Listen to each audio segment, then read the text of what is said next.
friends. Welcome to Midweek Manna at Hudson United Methodist Church. I'm Pastor Holly McKim here. I'm pastor in Hudson, North Carolina. If you have heard me say it once, you might have heard me say it at least twice, maybe more. Midweek Manna is meant to be a spiritual snack.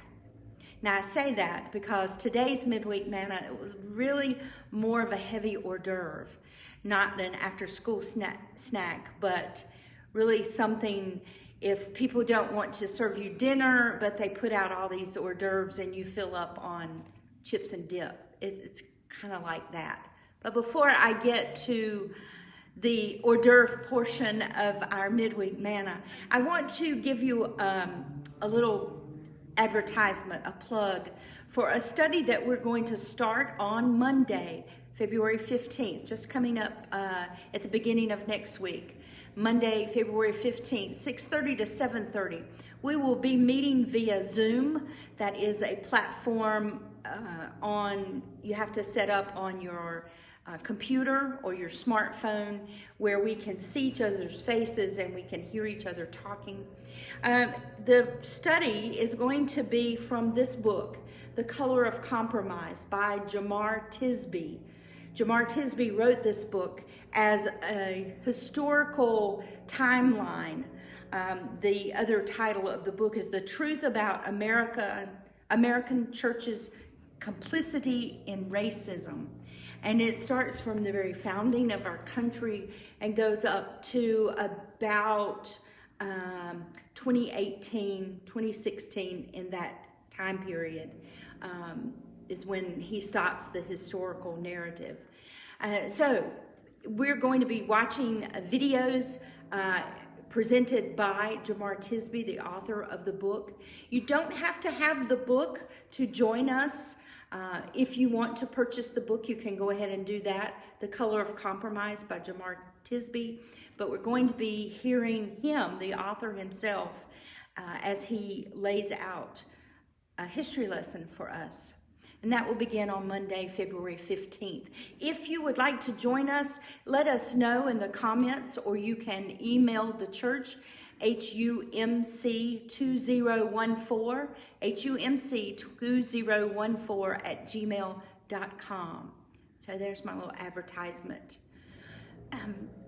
I've been getting ready for Lent.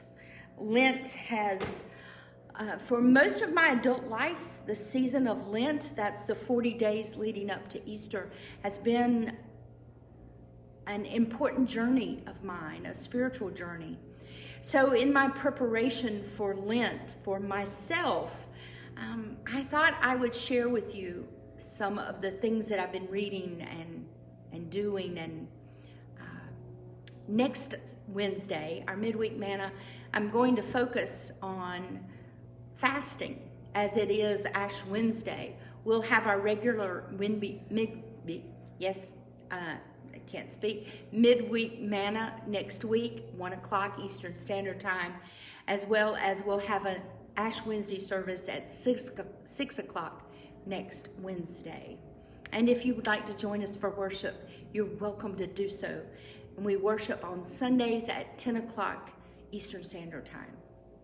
So this heavy hors d'oeuvre, Midweek Manna. This book, it interested me. It's titled The Sacred Overlap by J.R. Briggs. It's learning to live faithfully in the space between.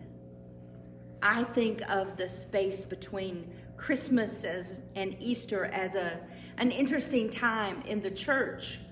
We've got the time right after Christmas going to Epiphany, and then from Epiphany to the beginning of Lent. Some people think there's not much happening, but I think there's a great deal happening, especially for myself as I'm preparing, getting ready, as I got ready to send out packets for Lent and Ash Wednesday, and now as I am preparing for next week, the beginning of Lent.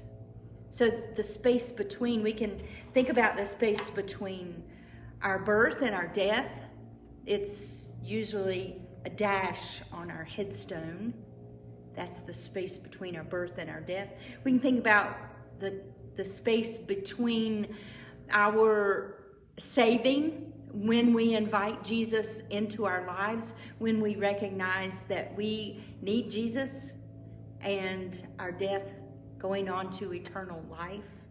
We can talk about that space between when we mess up and when we ask for forgiveness from the person we messed up with, or vice versa.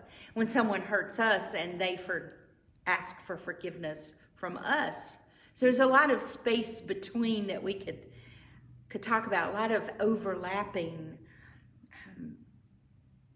I want to talk most specifically today about our lives as sinners, or as Briggs calls us, misfits, and the space between the sacred overlap of Jesus saving those misfits. Now there's a picture I want to show you. This is just a photocopy of the picture. Can you see that? The picture on first glance, it's of two women. It's actually a depiction of Mary, the mother of Jesus, and Eve, the first woman. And you can see the Garden of Eden is all around them, represented by the fruit, the forbidden fruit. And Eve kind of looking mournfully, and Mary comforting her.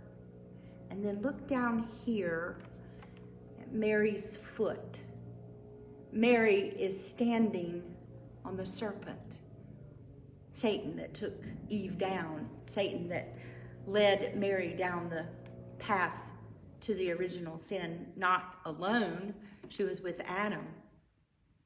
But that space between the first woman and the mother of the one who would save us all, Jesus Christ.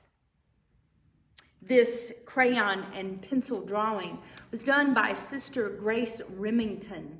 She is a sister in the Order of the Mississippi Abbey in Dubuque, Iowa.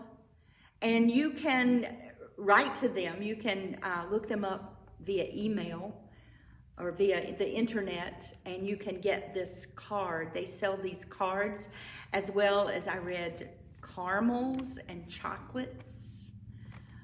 I might be contacting them, and that's how they raise money for their abbey. Sister Grace does this picture and depicting Mary and Eve together, which is very interesting because, of course, neither of these two women met. Eve, the first woman, Mary, the mother of Jesus. But there is an overlap. Briggs writes about this sacred overlap. He says, the first question of the Old Testament is, where are you? Of course, the question coming from God searching for Adam and Eve in the garden. This is after they have eaten the very fruit that God told them not to eat, the tree of good and evil. And then the first question in the New Testament is, where is he?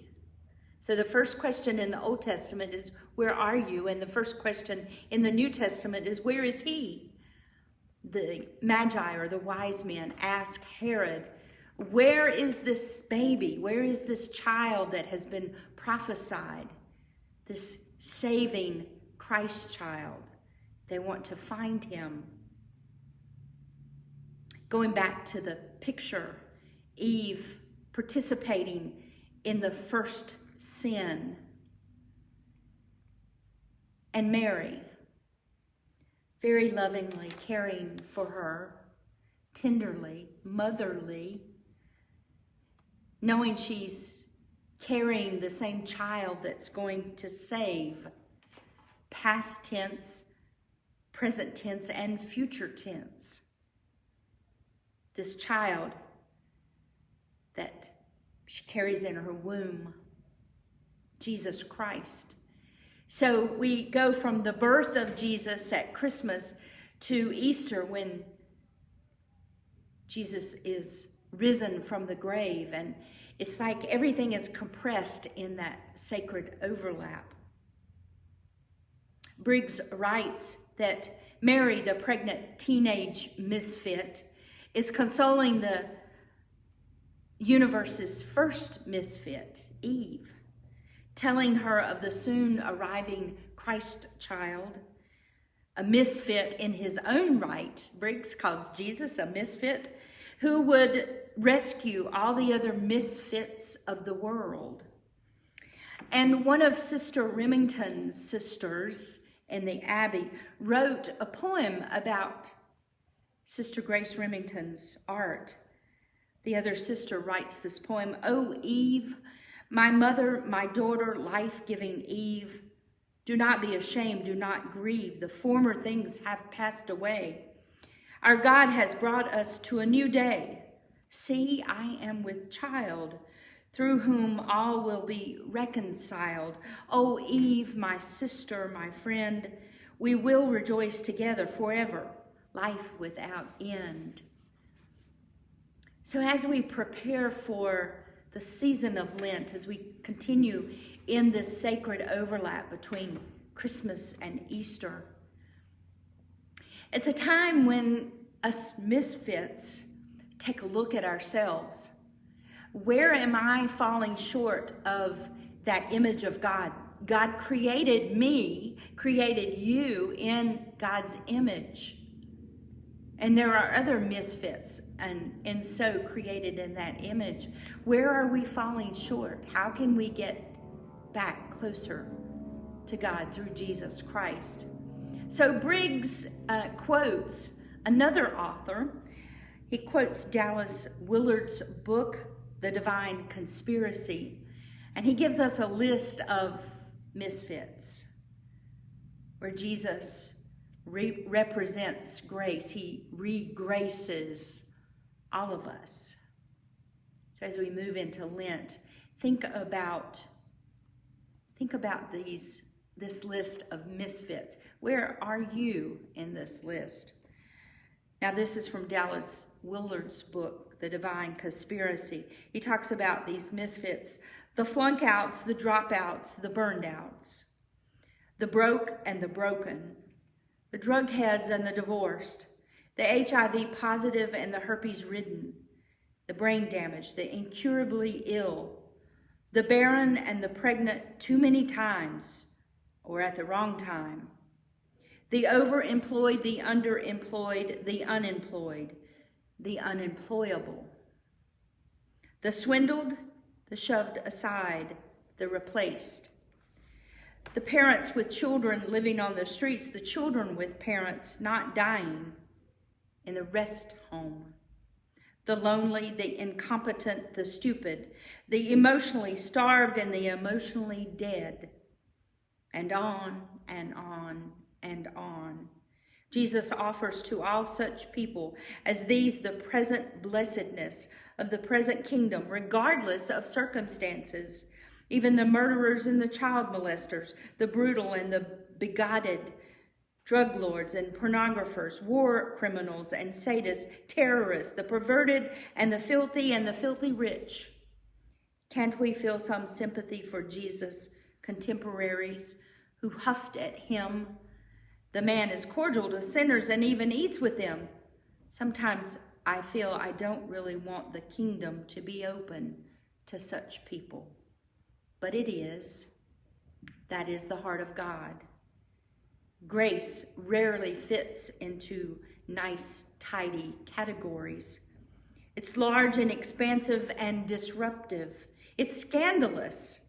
Thank God for it, because the disgraced misfit was exactly what was needed in order for the rest of us misfits to be regraced.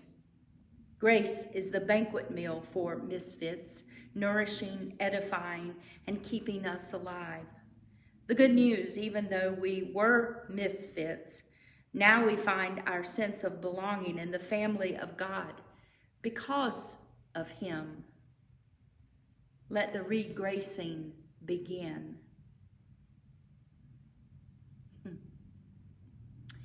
I'm going to chew on that for a while. Blessings to you, my friends. I hope to see you back Sunday morning at 10 a.m. Eastern Standard Time, and then back here next Wednesday for midweek manna. Enjoy your heavy hors d'oeuvre. Blessings.